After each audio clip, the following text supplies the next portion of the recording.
time to ask questions of your leaders, teachers, and preachers. Far too long you have stumbled in darkness searching for light. We have a man in our midst who can bring forth truth fact beyond doubt, that can open the eyes and ears of those lost in darkness. As Saeed Imam Isa Hadi Mahdi is that man, and the author of over 150 books of a religious and scientific nature. As Saeed Imam Isa Hadi Mahdi has brought forth this information straight from the scriptures, so it cannot be denied. So we invite you to listen, to learn from the true light featuring as Saeed Imam Isa Hadi Mahdi.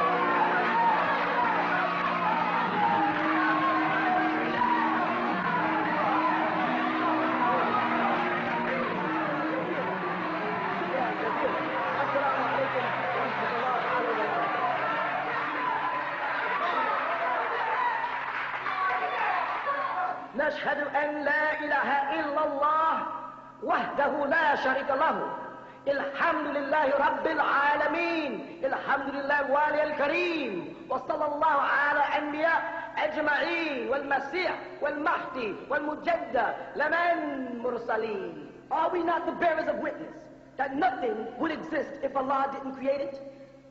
And that He is alone and has no partners? And that all gratitude is for Allah subhanahu wa ta'ala, the sustainer of all the boundless universes. All gratitude is for Allah subhanahu wa ta'ala, the generous eternal friend. And send salutations of Allah on all of His prophets and His apostles, and on the Messiah, the anointed one, and on the Mahdi, the guide, and on the Mujaddid, the reformer, which was all sent from Allah subhanahu wa ta'ala. We send greetings and we send peace throughout the boundless universe to all. Assalamu alaikum wa rahmatullahi ta'ala wa barakatuh. You are now listening to The True Light with As-Saeed Imam Isa Al-Hadi Mahdi. Okay, could you answer the question about the Gospel of Barnabas, please? It was chapter 25, verse 3 to 7. Does this parable relate to the manner in which a Muslim should live? And also, what is its literal meaning? Okay, it's speaking, first of all, we listen to it, we find out who it's speaking to. It was speaking to David, right? Yes. And David was one of the kings of Israel, correct? Yes. And the kings of Israel governed the law over the tribes of Israel, of which Jesus said he was from, correct? Of the house of David. Yes. So now, who does this sound like it applies to? Muslims or Christians and Jews? Well, I don't understand the question, because is Jesus supposed to be a Muslim? How can it apply to Christians? Okay, because Jesus came after Moses, after David and them, to correct the mistakes that they were making. That's what he said. I come not to change, but to confirm, to fulfill. So what was being admitted by Isa ibn Maryam at the time, alayhi salatu wasalam, which is Jesus, the son of Mary, is that the people before him had started making errors, had started over-exaggerating the law. That's what he came to teach, correct? And he came to correct that. And Barnabas and them were teaching his teachings. You follow that? And they were saying that people must be held by a range. You must control people. Horses are kept within inside a certain perimeter. You don't let them run wild. He was saying that people must be controlled because there was an ark of the tabernacle set up for the 12 tribes of Israel in Exodus, where you see all the tribes had to live together and drink from separate fountains. And that they were told not to cover thy neighbor's wife, not to mix with people outside, don't mix your blood. That they had certain laws and commandments that they would live by. That is what they're describing, the laws, the discipline that's necessary in any religious community. But no, this was not talking about the sons and daughters of Islam. This was talking about prior to Al-Islam, in the time of Dawood, on up to Jesus, where he had come to correct those extremities that these people had enforced upon the children of Israel that was making them go astray. You understand? Okay, thank you. Okay, this is my last question. In the Gospel of Barnabas, there's a script that precedes every verse. Okay, what does that mean? What we do, as opposed to Jehovah's Witnesses or a lot of other Muslims or Christians, and they just take the scripture and throw it at you. And you have no way of checking the words or the translation, in hopes that, inshallah, one day you all will be speaking your language again. You're able to look up above the English at the Arabic and read it and see that it says the same thing. This is a way of us showing people how a lot of Arabs come into this country, or Arabic-speaking people, and misguide because they say things like Allah, then they say God. And Allah is not God, it's two different things. And then they say, Bismillahir Rahmanir Rahim, in the name of God, the most gracious, the most compassionate. And that's not what it translates. Literally, it doesn't translate that. So what we do is we try to be as literal as possible in our translations for what it says, regardless of how people feel, because people are entitled to know al-haq min Allah ta'ala, the facts beyond any doubt from Allah, and not interpretations of men. That is why people are confused, because they keep getting human beings' interpretations and not quotes. If you read our books, you see that after everything we say, we put a quote to back it. We go to the Bible, the Old Testament, the New Testament, the Suhufin, everything to back it by Scripture. Most Muslims, if you read their literature, everything is backed by Hadith, Hadith, Hadith, Hadith. Hadith will not get you into Jannah. Hadith can get you into Jahannam, meaning Hadith cannot get you into paradise, but it can surely get you into hell. But if you read this Quran, min Allah Ta'ala, an-nur al-ard, wa-samawati, the light of the heavens and the earth is the Quran. If you live by it, you will make paradise. You cannot live by Bukhari and Shafi and Hamli and Maliki, because they were not sent from Allah. They were companions or friends or associates or people informed by people who was with Rasulullah sallallahu alaihi wasallam. But they were not from Allah. So hadith is not divinely inspired like the Quran is. And to match hadith with Quran is a sin, a great sin. In the name of Allah, the most merciful, the compassionate, and by the will of Allah, I'd like to ask. You said that Allah is not God, right? The Quran says Allah, and the Bible says God. So now I am... Okay, let me explain. If you read an English translation of the Quran by Yusuf Ali, okay, he says God too. You understand? The point is that Muslims are being exposed when you get these Qurans from Pakistan. They have Arabic on one side and English on the other. But whenever you get a Bible, you don't get it with Arabic on one side and English on the other, where they are available also. And if you read the Bible in Arabic, you'd see that they use Allah. They don't use God. And we as Muslims know that when Allah says, Huwa alladhi la ilaha illa huwa, He's trying to enforce a statement. Allah, la ilaha illa huwa, the Quran says, Ayat al-Kursi. Ashhadu la ilaha illa huwa. Huwa alladhi la ilaha illa huwa ar-Rahman ar-Rahim al-Malik al-Qudus as-Salam. He's trying to enforce something for us. He's trying to tell us His name is Allah. When we even say Bismillahir Rahmanir Rahim, what we're really saying is Ismi, by way of the name Allah, who is Ar-Rahman Ar-Rahim. But they translate it in the name of Allah instead of Ba Ismi, not Fi Ismi, not Ma Ismi, not Inda Ismi, but Ba Ismi, by way. In the Arabic language, for instance, if you take the word qalam, pen, and you're going to make the statement that I write with the pen, the word for with in the sense of using is be. Aktab bil kalam. I write by way of a pen. I don't never say aktab ma kalam. Ma is to accompany someone. Ali, huwa ma Rasulullah. Ali, he's with the apostle of Allah. Anda is possession of. If I said Andy Burtagan, I have an orange with me. You follow? But in the language of Arabic, we use the beh with a kasra to say by way of something. Ana aktab, I write bil kalam, with the pen, using this pen. So when Allah subhanahu wa ta'ala chose this with a tasmiyah, Bismillah, He was trying to say by way of the name Allah, do you understand His attributes? Ar-Rahman, Ar-Rahim, Al-Malik, Al-Qudus, As-Salam, Al-Mu'minu, Al-Muhammad, etc., etc. So what happens to us here in America is you're being exposed to people who are translators from word to word. They're not translators for meaning. They don't know the essence of the Arabic language. So they say Allah means God, Rahman means merciful, Rahim means compassionate. And they go on. They say Bab means door. They say hijab means veil, etc., etc., etc. And this is not true. These are not translations by meaning. These are word comparisons. They're starting to compare words. Allah is alone. No partners has He. Allah wahdahu la sharika lahu. You follow what I'm saying? No partners has He. In Surah Al-Ikhlas of the Quran, Allah has given us a very serious lesson when He says, Bismillahir Rahmanir Rahim, Kul. He's talking to somebody here when He says Kul. He's saying Kul. Now who is Allah subhanahu wa ta'ala talking to? he's talking to Muhammad Rasulullah, because he's ordering him. Because kul is the order tense of to proclaim or to make a statement or to say this. Kul Muhammad, huwa Allahu.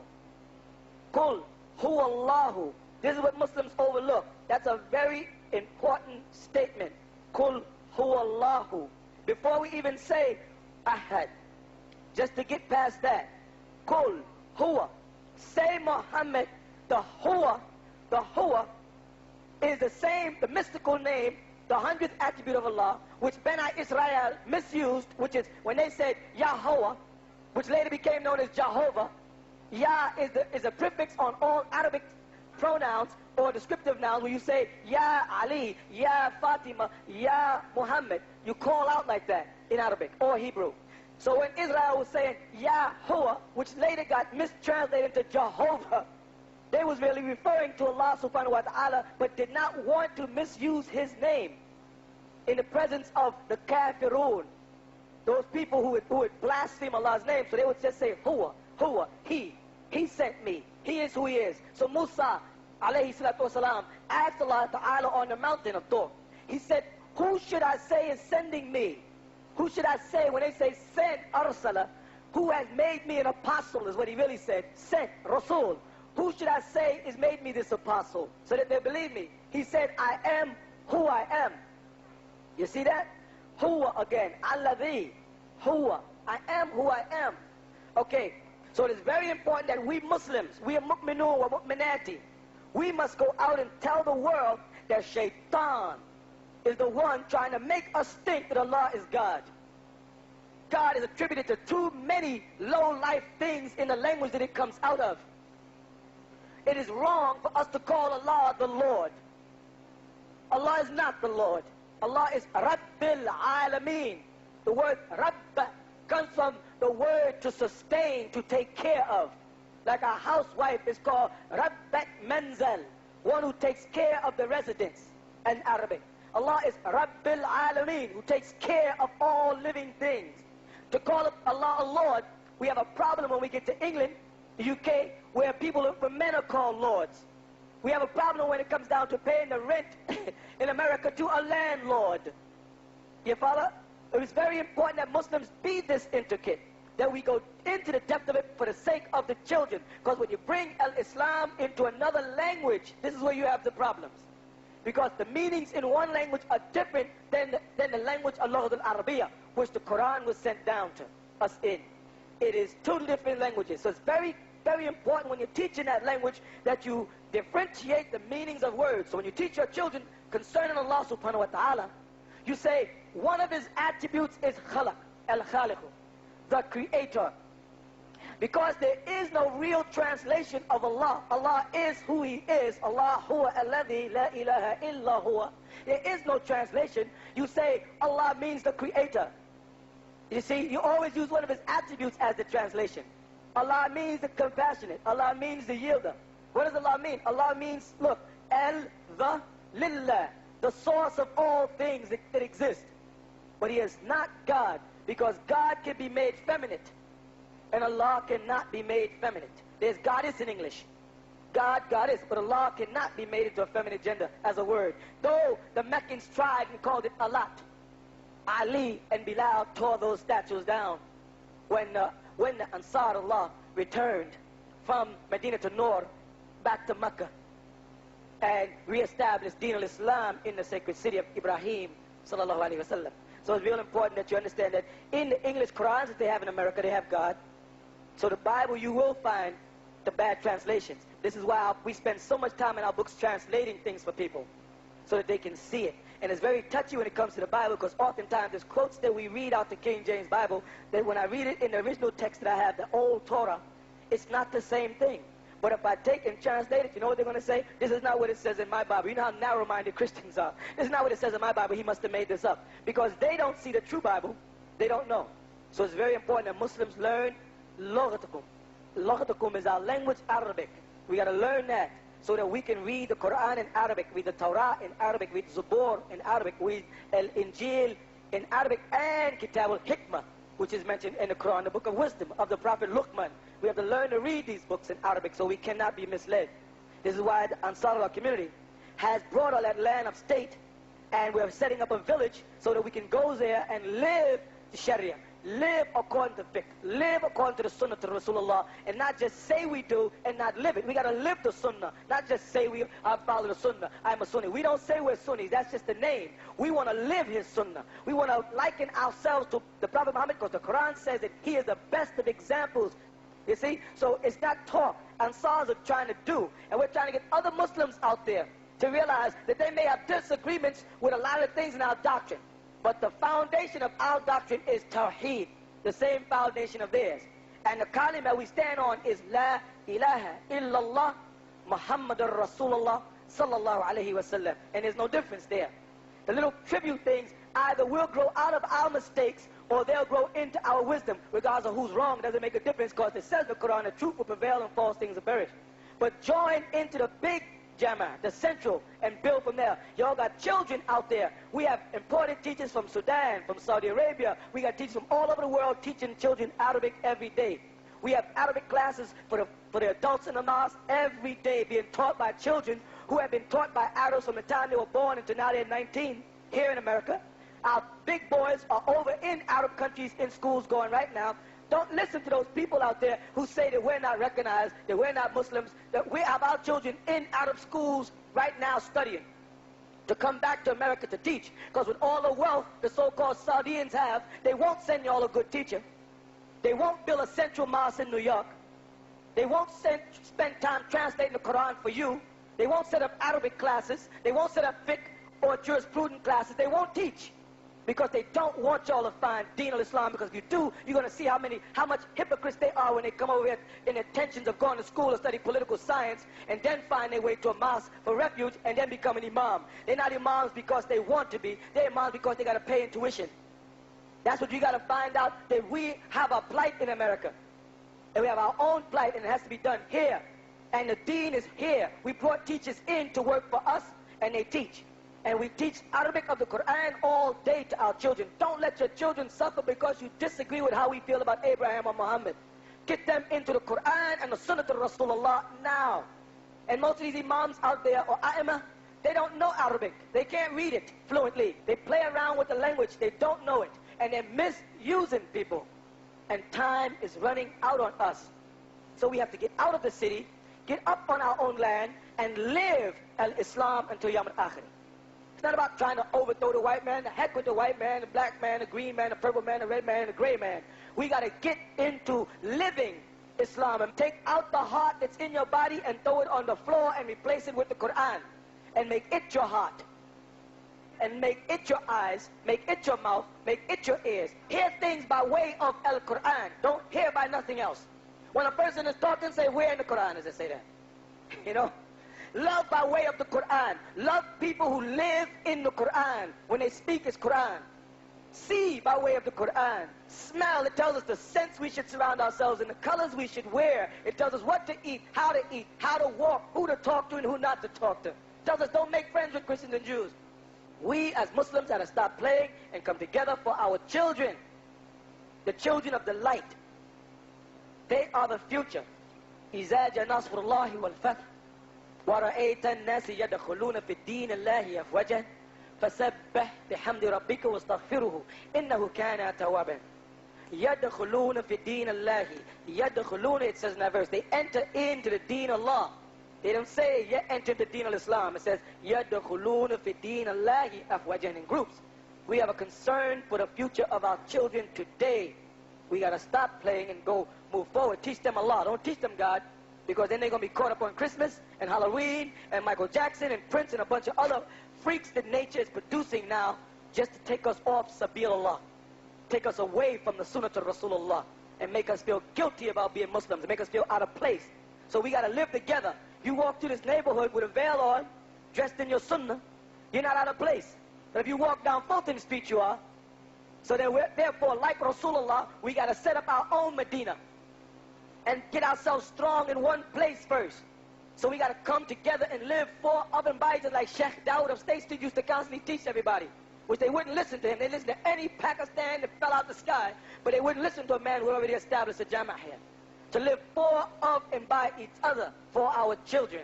To live in the Sunnah, not just saying I'm Sunni, or I'm Shia, or I'm Ahmadiyya, but live the Sunnah to Rasulullah. Then you're in your deen. And believe me, the Quran, Surah Al-Baqarah, makes it very clear. I read it all the time because it's the most profound section of the Quran on who is mu'min and who isn't mu'min. Right from Surah Al-Baqarah 1, you read it, and it's so clear. It separates all those who are with Allah from those who are not. You said something about the hadiths, you know, and all this, and we practice sunnah, and you contradict it, and then you say for it, and, you know... Let me straighten up something. That there's a difference between the sunnah of Rasulullah and the hadith. You see, the sunnah is the way the prophets had did things. The hadith are the books that men wrote about those things, which does not make them right. This is the point. Just because they add the word sahih on the hadith, the word sahih means correct. But whoever wrote it put that on the cover. The Rasulullah did not proofread the hadith himself because they were collected after him to verify. So here's what I'm trying to say. We got to learn to live the sunnah of Rasulullah, not follow a bunch of books written by men. How forgive me for interrupting you. Sure. But how can we follow such a fabulous man and his followers, his wives, you know? How, if we don't read? You know? I'll show you right here. Open the Holy Quran to the 2nd chapter. This is the sunnah. I have it. I have it. Okay, now listen what happens. Alif, Lam, Mim. Right? Alif, Allah. Lam, Laylatul Qadri. The night which Allah sent down the Quran, Mim, to Muhammad. This is what this science of this letter. Alif, Lam, Mim. Alif is Allah. Lam is Laylatul Qadri, the night of power. And Mim is Muhammad. Now here's what it says. ذَلِكَ الْكِتَابُ لَا رَيْبَ فِيهِ هُدًى لِلْمُتَّقِينَ. This scripture, there has no doubt in it, singular, in it. You see, فِي هُدًى لِلْمُتَّقِينَ. It is a guidance for those who have taqwa, fear, tremble at the mention of Allah, like you said. الَّذِينَ يُؤْمِنُونَ.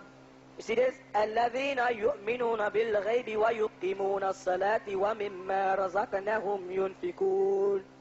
Who are these who have taqwa? It says, الَّذِينَ, those who يُؤْمِنُونَ, are faithful بِغَيْبِ, in things that they have not seen. Not faithful in books that they read. These people are faithful in things they have not seen. الَّذِينَ يُؤْمِنُونَ بِالْغَيْبِ وَيُقِيمُونَ الصَّلَاةِ وَمِمَّا رَزَقْنَاهُمْ يُنْفِقُونَ. And what? Yuqimuna, they exalt people to get up. Qum, qakamati salah, qakamati, that's what they mean. Qakamati salah. They make people get up for salah. Wa mimma razaqnahum, and of the things, wa mimma, from the things, razaka, they come from ar-razaq, Allah, who provided. They do what? They yunfikun, they give it to people. They realize nothing belongs to them. This is teaching us how to live. وَالَّذِينَ يُؤْمِنُونَ بِمَا أُنزِلَ عَلَيْكَ وَمَا أُنزِلَ مِن قَبْلِكَ. And what else about these people? وَالَّذِينَ, and these are those who يُؤْمِنُونَ, they are faithful or believe بِمَا, by way of, not in what, by way of. See that B again, like Bikalam? By way of anzal, what was sent down ilayka, in a single form to you, Muhammad. They're speaking to وَالَّذِينَ يُؤْمِنُونَ بِمَا أُنزِلَ عَلَيْكَ. Then it goes on. وَمَا أُنزِلَ مِن قَبْلِكَ. And وَمَا, what? أُنزِلَ, was sent down from قَبْلِكَ, before you, Muhammad. They know where they get their law from. They get their law from what was given to you, Muhammad. Singular. They're using the word kaf here. They're not using the word kum. Like when they say, lakum dinukum waliyadin. To you be the way you're judged, and me be the way I'll be judged. By our deen, that's plural. But in this sense, Allah Ta'ala is using a singular because He's talking directly to Muhammad, so they can establish what we should be doing as mu'minun. You follow? وَالَّذِينَ يُؤْمِنُونَ بِمَا أُنزِلَ عَلَيْكَ, to you, Muhammad. وَمَا أُنزِلَ مِن قَبْلِكَ, and what was before you, Muhammad. وَبِالْآخِرَةِ هُمْ يُوقِنُونَ. And on the last, or Yawm al-Akhir, وَبِالْآخِرِ, and by way of the last day, hum, yuqinun. They are certainly going to make it. Who is going to make it? Those people, let's go back. Those people who recognize that this Quran does not have any doubts in it. It's unquestionable. That's step one. And these are those who are faithful even though they did not see you, Muhammad, in the flesh. Even though they do not see Allah in the flesh. Even though they did not see a different Michael or Jibril in the flesh, they're still faithful. You follow? Then it says, and they're the ones who get people to come to worship. They propagate. They try to get people to worship Allah subhanahu wa ta'ala. They keep up their prayer. They enforce their prayer. And they try to get others to do it. And of all the things that they've got, they give. This is salat, this is zakat coming up. Of all the things that Allah has provided for them, they give it freely. They don't think of anything as theirs in this world. They realize they're just passing through this world on into Jannah. Okay? If that's talking about who they are, it goes on. And these people, they are the ones who believe in what was given to you, Al-Quran, Muhammad. And they believe in what was given before you. And this is where the problem between, let's say, Ansars and most Muslims have their problem. Because we go right to this quote and say, Allah does not make mistakes. He said, Muhammad, these people that's going to make it in paradise believe in what we gave to you, meaning the Quran, and they use the same words, no change. And the thing about it, they said, but the Torah was tampered with and the Injil was tampered with. Then why didn't Allah mention it right there? This was written after the Torah and the Injil. This was the time to mention it. Allah don't make mistakes. He would have said. However, the Torah and the Injil cannot be trusted like the Quran. He didn't say that. He just went on and said they believe in what we sent down to you, Muhammad, and what we sent down before you, Muhammad. What was before Muhammad? The Torah, the Injil, the Zabur, the Suhufin, Kitabul Hikmah. These are the writings that came before Muhammad. We don't make any. What does the Holy Quran chapter 2, verse 136 say? La nufarriq baina. We do not make any distinctions. You see that? Between them. We believe in Allah, in all of His books, in all of His apostles. We don't make any distinction, it says. And the Quran clearly says, this is our guideline. This is our sunnah. وَبِالْآخِرَةِ هُمْ يُقِنُونَ. And the people who do those things I just mentioned, in the last day, they will make it. We will return with the true light after this brief intermission.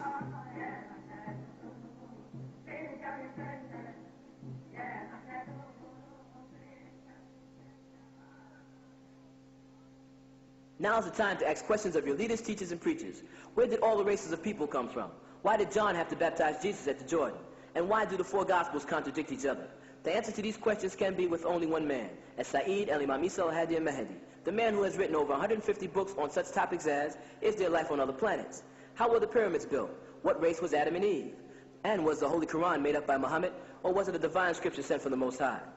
And what is the difference between the spirit and the soul? The answer to these questions can be found in the most dynamic books in history, authored by As-Sa'id al-Imam Isa al-Hadi al-Mahdi. These books can be purchased at the original Tensakita at 719 Bushwick Avenue, Brooklyn, New York, 11221. Would you like to see the man behind the voice you hear teaching the total truth? He is there at the Hall of Knowledge located at 548 Hart Street, Brooklyn, New York. Every Saturday and Sunday at 1 p.m., the Nuwaubian Islamic Hebrews would like to invite you to question and answer classes with As-Sa'id al-Imam Isa al-Hadi al-Mahdi. Come listen and learn. Hear the words of truth for yourself. Hear the answers to long-awaited questions. Also for your spiritual growth, an intricate design woven prayer rug designed by the hand of As-Sa'id al-Imam Isa al-Hadi al-Mahdi. Also available are prayer beads, incense, and oils. If you would like any further information on these items, contact the original Tents of Kedar, 719 Bushwick Avenue, Brooklyn, New York, 11221. And be sure to ask for a listing of the most dynamic books in history, authored by As-Sa'id al-Imam Isa al-Hadi al-Mahdi.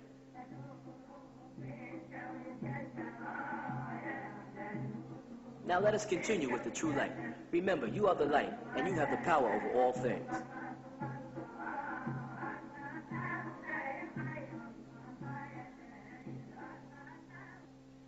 Then it goes on to continue. It starts to tell us about another group of people. First, it tells you that these people are the ones who are أُولَٰئِكَ عَلَىٰ هُدًى مِّن رَّبِّهِمْ وَأُولَٰئِكَ هُمُ الْمُفْلِحُونَ. Ulaika, these are you, the singular. These are a group of people singled out amongst all humanity, ala hudan. They're on the hudan, right? On the guidance. If we go right back to the first verse, we see, ذَلِكَ الْكِتَابُ لَا رَيْبَ فِيهِ hudan. See that right there? These are those who are hudan lil muttaqin. Right there, the same word that pops up at the end of that verse, it comes right up here again. It says, أُولَٰئِكَ عَلَىٰ هُدًى مِّن رَّبِّهِمْ وَأُولَٰئِكَ هُمُ الْمُفْلِحُونَ. These are on the guidance from their sustainer, not Lord. Allah is the sustainer. He is Rabbil Alameen. He sustains every living thing in existence. And everything that's coming into existence, He knows about it before it comes into existence. He knows what we keep in our hearts and what we say out of our mouths. He knows when we're yelling, and He knows when we're whispering. He knows when we're crying. He knows when we laugh. Because He is Al-Alim. And we've got to establish the facts of Allah right from the Quran, not from any men. Men are misleading us. Right to His words. Ulaika humul muflihun. These are you, they are the what? Faliha. Those are the people that are certainly sure. Certain. They know who they are. Then it goes on. Inna alladhina kafaru asawahum alayhim. You see that? Surely there are those who are kafaru, who conceal, not disbelieve. Nothing disbelieves in Allah. Everything, even a kafir who says there is no God, has to believe that there is no God. In order to say that statement, there is no such thing as Allah. How can you say there is no such thing as something that doesn't exist? You couldn't conceive a thing to say it doesn't exist. So in order to say it doesn't exist, you have to believe that the thing that you say don't exist exists. They can't get around the presence of Allah subhanahu wa ta'ala. But it says, but there are those who seek to cover the truth. It is equal as sawa'un alayhim. It is equal on them. And thartahum, whether you warn them, am lam yatundirhum, or you don't warn them. What? La yu'minun. There's another group of people He's telling us. And you can jump up and down all day and say, look what the Quran says. It says believe in the Torah and the Injil. You can warn them about the days. You can warn them about the shaitan, the enemies. You can warn them about hadith and misguided books. And they still will not believe, it says. It tells you right there in the Quran, surely those who conceal the truth, it is equal on them whether you warn them, amlam, or warn them not. They will not believe. Why won't they believe? I'll tell you why. Khatama Allah ala qulubihim. Khatama. Allah has put a seal on their hearts. Khatama Allah ala qulubihim. Khatama. Allah has put a seal on their hearts. They had to have found their way to Deen al-Islam to get their heart sealed, you know. Khatama Allah ala qulubihim wa ala sam'ihim wa ala abasarihim ghishawa. وَلَهُمْ عَذَابٌ عَظِيمٌ. Khatama Allah, Allah has put a seal ala qulubihim, on their hearts, wa ala sam'ihim, and over their ears or their hearing, wa ala abasarihim, and the inner sight, gishawa, has a screen on it, وَلَهُمْ عَذَابٌ عَظِيمٌ. And for them, وَلَهُمْ عَذَابٌ is a pain, azim, that is supreme, because they cover the truth. وَمِنَ النَّاسِ مَن يَعْقُلُ. And, what does it say? And, وَمِنَ النَّاسِ, and of the people, مَن يَعْقُلُ, there are some who say, آمَنَ بِاللَّهِ وَالْيَوْمِ الْآخِرِ.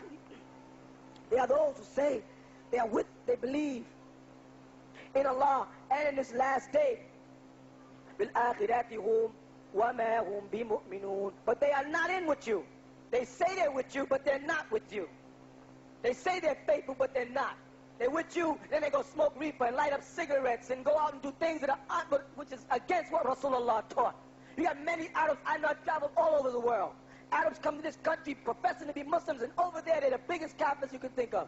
They don't do nothing Islamic. They come here and grow their beard.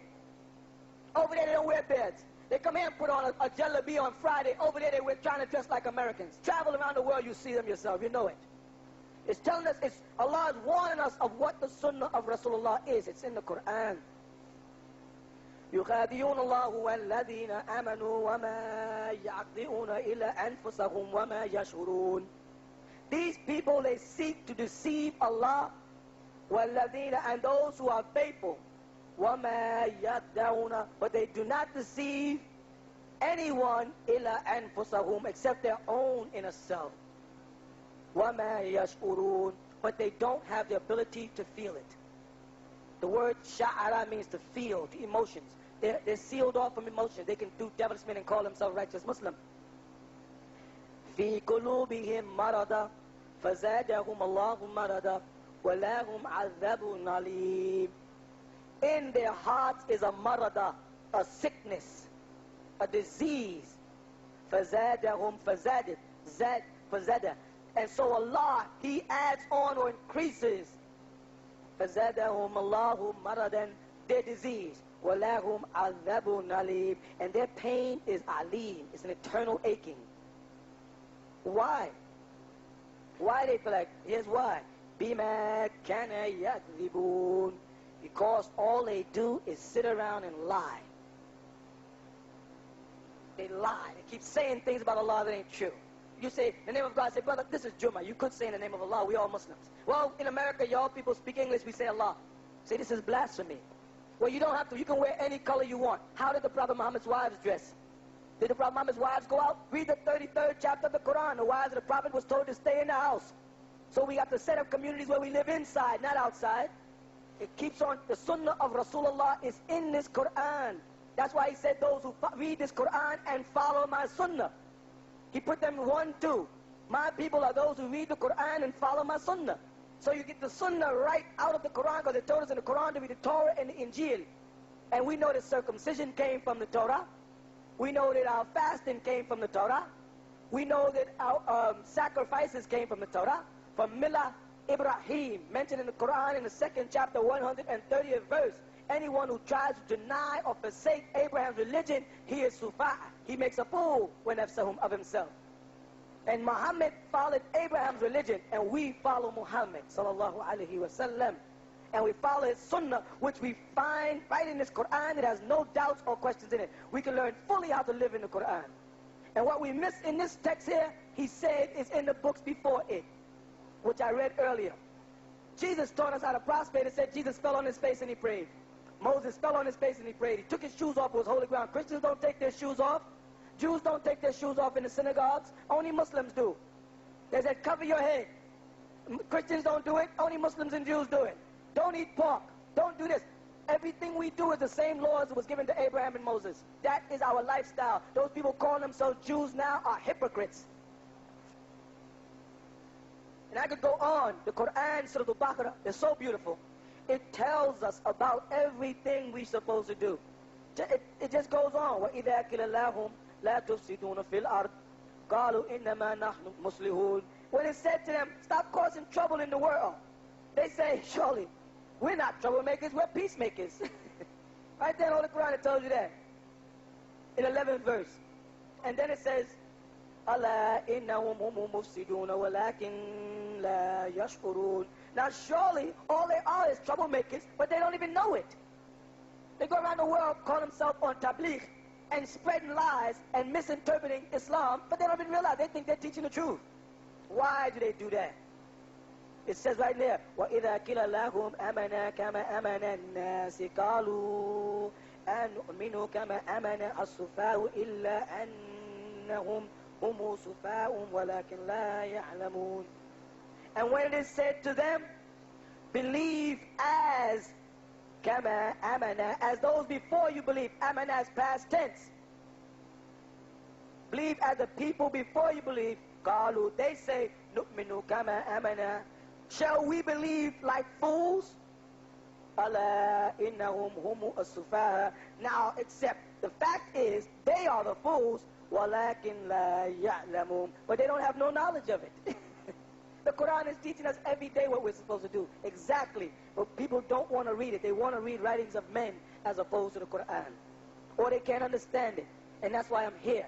So I can do this. Break it down word by word, step by step, so you can see it. And any word I mention here, you take it, write it down, and go to an Arabic dictionary or lexicon and check it out and see. Because that's what I do throughout the books. Make sure that no one can mislead us today. Because our people have been through too much. It's time for the truth. What does the word Allah represent? What would God mean to you instead of Allah? When you use the word God, especially Christianity, they have this bad habit of capitalizing God at certain times and making it small in other parts of the Bible and making it look like that happened in the Greek or in the Hebrew or in the Arabic when it didn't, because there are no capital letters in Hebrew, there's no capital letters in Greek, and there's no capital letters in Arabic. So when they read the Bible and it refers to Moses as God, or David as God, or Adam as the son of God, sometimes they make those small letters and try to make, when they refer to Jesus, capital letters. And this is done maliciously to misinform people, to make them think that Jesus was saying that he was a God when he never made that statement ever in the Bible. So the word God in itself can be, can describe anything that is worshipped or adorned. When we speak of Allah subhanahu wa ta'ala, we're describing the thing that brought about the spark, that brought about every living thing. You follow? So even when they say God, most of the time they mean Allah. That's another very important point. They mean to say Allah, but they just don't know that. You said that, which is very true, that, a woman's place is her home. Why are we here? We're all here among men. See, the difference is, you came like, let's say, Fatima or Habib or one of the other women of Rasulullah's time who came seeking him, seeking the truth too, to get questions and solve, things in your mind. That's not what I mean. A woman is not something a man uses. She's something created by Allah subhanahu wa ta'ala to protect and guide and nurture a man and her family. That is her job. A man's responsibility is to provide for his family physically and mentally, to make sure that they have means as well as proper spiritual guidance. Women have to find their way home, because a woman is not complete until she's in the arms of a man that cares for her and his family, as well as an environment that's providing for them. A woman, when she's not in that environment, cannot really function. When a woman's living in an apartment, receiving welfare, it's not the state of mind she belongs in. A woman is comfortable when she looks out a window and she sees crops growing, and she knows that her children will have provisions next year. When a man is out there and he's turning the soil, then she's in the house cooking the food, and the children are being taught by the mullah, being taught by the Maulana, the Quran. Then her nature is perfect. We're trying to get to that state, because the Christians live their life well in this country. They do all the devilishment that their doctrine says, so their women seem to be well organized and perfected. And the only thing that keeps the Muslim woman from being organized and perfected is the Muslim man is so full of jive. Bottom line, they're so full of mess that they're busy trying to get to Mecca so they can get Hajj on their name, or showing off and impressing each other instead of building for the woman and the daughters and the sons. So the thing is, no, I'm not saying feel shame about being out. I know you have to provide for yourself because you're in a strange land, a Western world. But what we're saying is we're providing a place for that, for Muslims to raise, where you and that daughter that lays right there on your shoulder sleep could be secure and protected and learn Islam and follow the Sunnah of the Prophet Muhammad according to this Quran. You follow what I'm saying? This is what you have to learn, that we have to come home and build together. No one can do it for us, and the Jew or the Christian is not going to help us. We have to do it ourselves. It's going to come from the labors of the men. People used to laugh when they used to see the Ansar men out on the street, on the subways, begging and doing all kinds. They used to complain. These brothers are begging. That's not Sunnah. These brothers do this. They do that. Now they walk through Bushwick Avenue, and we built a mosque from the ground up. Now, does it make a difference whether we begged up the money to build a mosque from the ground up, or whether we work for it, as long as the mosque is built from the ground up and is now a place to worship Allah, is the bottom line. Does it make a difference how we went through getting the land, the farmland, and the property of state, where families are living now, and more families are migrating up every week? Does it make a difference how we got it in a society that's against our way of life, as long as we provide it for our women? You see, we have farmland. We have animals there. When we sacrifice as animals that have been raised in the name of Allah, living off the food of the land, it's a difference. We got to try to live Islam. It's not a religion like Christianity and Judaism, where they put it on and take it off like on Sunday and Saturday. This is something we live day in and day out. And you women are supposed to be protected by us men.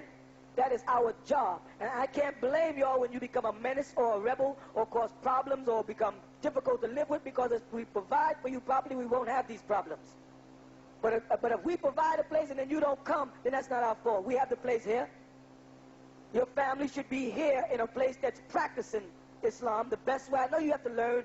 Your doctrines are different, and you got to learn to study us and see how crazy we are, or if we're for real, or it's just. I understand that. It says the hearts of many shall be waxed cold in the latter day. Rasulullah told us there's going to be so many false prophets and false teachers that people are going to be confused. I understand that. But don't waste so much time. Study, get these books and analyze them thoroughly through the Quran, the scriptures, and take them back to whatever mosque or jama you go to and ask questions and see if they know. Forget the teachings. Say, what are y'all providing for the children in the future? What are y'all providing for us, our food, when this depression comes in? What are you going to provide? You see the weather's all out of whack. You haven't had a summer or winter this year. You see the seasons are gone. Crops are dying. The man told y'all just this year on television, there's droughts in the South. Remember this? Didn't I tell y'all last year there'll be droughts in the South and all the animals are going to die? I told y'all this before it happened. Now it's happening. Chickens are dying by the thousands. Cows are dying. Where do you think your poultry comes from? It goes to New York. Where do you think it comes from? It comes from the southern part of this country. If the crops are dying, where's the food going to come from you're going to eat this year? Smart people started learning how to eat out of cans. They started learning to eat out of cans now because that's what you're going to live off. And if you don't, you're on this health food kick and the southern part of the country is going through a depression. There's a drought and the crops are dying. Your body is going to go through many changes. You better start training yourself to live off cans now because you're running to that time. Then, when they start cashing bottles and turning in metal, they're preparing for war. You understand that? When America has to tell people they can get change for bottles and they can get change for pieces of metal, they're preparing for war. And anybody is in that room old enough to know what happened during the last depression? In 1945, 1944? No, you wasn't here. When people was on lines, they had soup lines in Manhattan, all up and down Wall Street. The banks closed down. People had money in their banks. They went to get their money out, and they couldn't get their money out the banks. The banks closed. Wall Street fell. The hospitals were closing because they were sending all the medical supplies overseas for the military men. You're coming back through this again. You're getting ready to go through one of those depressions. You better be out of the city and living somewhere where you live in Islam. You better start learning how to live out of cans now. Because there's not going to be no fresh food because the man then played with the elements and now the climate is out of whack. It just goes dark in the daytime. These are the signs of the times, of the end of the world. The sky shall be blackened. When you can no longer tell men from women. Just look, when you can, Rasulullah Muhammad said, when you no longer can tell the men from the women. Well, walk down the street now. They got unisex stores. They got people walking around looking like they're jinns. Hair orange, all sticking straight up in the air like roosters and porcupines. Walk through the village and see it. You're looking at Sodom and Gomorrah coming back out of the grave. The resurrection of the dead is not only for the righteous, but the unrighteous are coming back too. It didn't just say for the righteous, the resurrection of the dead. It says in Revelation, when the grave shall unturn. The graves are unturning now. And out of the graves is coming the wicked. They're disguising themselves as punk rockers so you can't see that they're jinns. They walk around looking dead with no color in their skin, with black lipstick in. Don't y'all see? We do not have the time to play. Y'all got, look at all those kids. Just look around, look at all them little Muslim boys and girls sitting in that room. Look around you. Look at your own kids. You brothers in there, you sisters in there. Look at these little Muslim boys and girls. You're not teaching them Arabic because you don't know it. You're not teaching them the Quran because you don't know it. You're not preparing their souls. Stop pretending you could do it because you can't. And bring them where they can be taught the Quran and taught to follow the Quran in Arabic and taught to pray properly. Stop hurting your own kids. What's wrong with you? You're holding them back. And there's no time for it. Those kids are the children that's going to save you.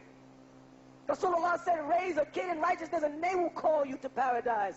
They could do it. You can't. Because you've already drunk to the wrath of the fornications of the harlot. You've already lived with her. You've taken drugs and you've drunken alcohol. You've desecrated your physical body. Raise the children in righteousness. Don't leave them out there amongst the beasts to be gobbled up with crack and drugs and a whole bunch of demons that call themselves human beings who are misleading people. And they're getting over as human beings, and they're not human beings, they're demons. And they're made in this last day and time because the white man, as he's called, lost his generation of people to punk rock. So he had to come up with something to take our kids. And he came up with this hip-hop stuff. He started with the breaking, and now he got a whole bunch of other people who are pulling our children away from righteousness down the path of drugs. All those people are drug addicts. Crack. Every time we get rid of one drug, every time we overcome another drug, he invents another. And unless we stand up and fight against it, we will perish.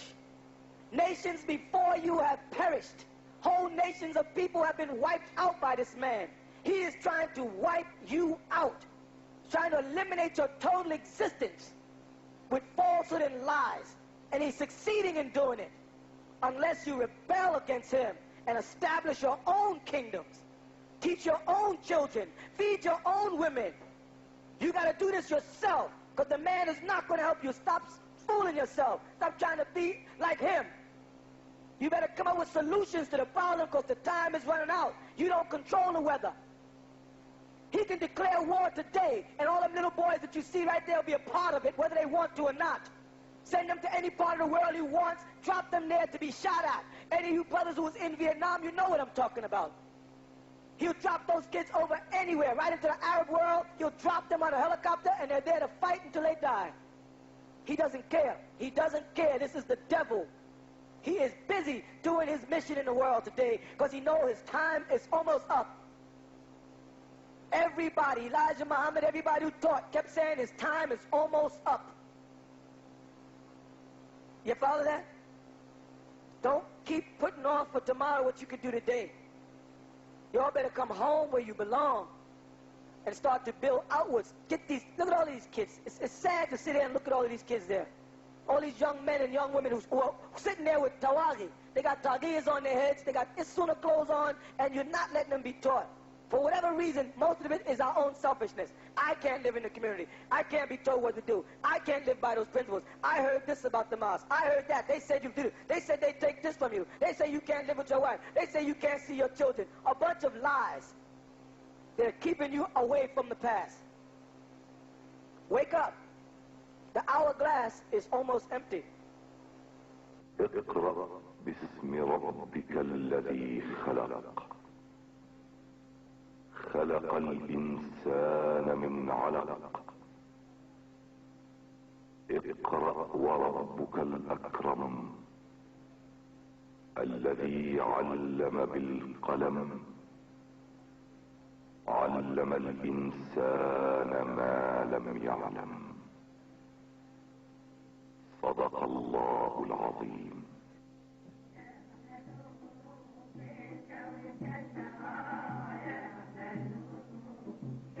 Those are verses 1 through 5 of Salatul Alaq from the Holy Quran chapter, Separation of Cells. Now the 96th, originally the first chapter revealed to the Prophet Muhammad, peace and blessings of Allah be upon him. Translation by As-Sa'id al-Imam Isa al-Hadi al-Mahdi. And it reads as follows: Begin all things with the illustrious names of Allah, the yield of the most merciful. O seal of the prophets of Allah, Muhammad, by the supreme sovereignty of your sustainer and creator, you are being ordered to read, by beginning with the name of your illustrious sustainer who created all things. He, Allah, created all human beings of a separating cell. So read, because your sustainer, Allah, is most generous. He uses the quill to teach. He, Allah, taught human beings what they would have never known. You have been listening to The True Light with As-Sa'id al-Imam Isa al-Hadi al-Mahdi. The Nuwaubian Islamic Hebrew Mission would like you to write or send questions to True Light, 719 Bushwick Avenue, Brooklyn, New York, 11221.